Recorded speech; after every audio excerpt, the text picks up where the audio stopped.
This is a culture of Legionella bacteria. The dish contains around 40,000 bugs. Just one is enough to cause the disease, which is fatal in 5 to 10% of cases. Dr. David Harper is the country's leading expert on Legionnaire's disease. He's been called into virtually every major outbreak during the past 7 years, but not to the latest. Westminster City Council's inquiry team haven't asked for his help.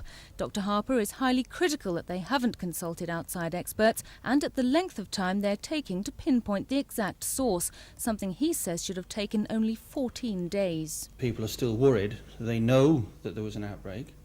They know that those problems went on.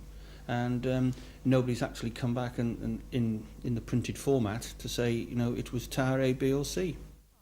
At the Winton Laboratories in Worcester Park, Dr. Harper is dedicated to eradicating Legionnaire's disease. He has good reason. He caught it himself while dealing with the 1981 Kingston Hospital outbreak.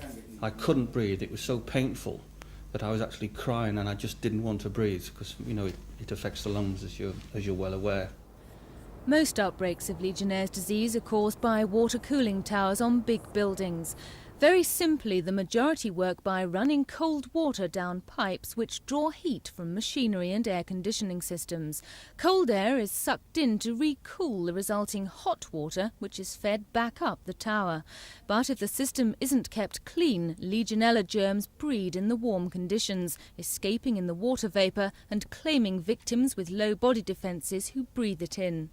Despite this, Dr. Harper rejects calls for water cooling towers to be banned, but to prevent illness and death, he says legislation must be introduced to control installation and cleaning.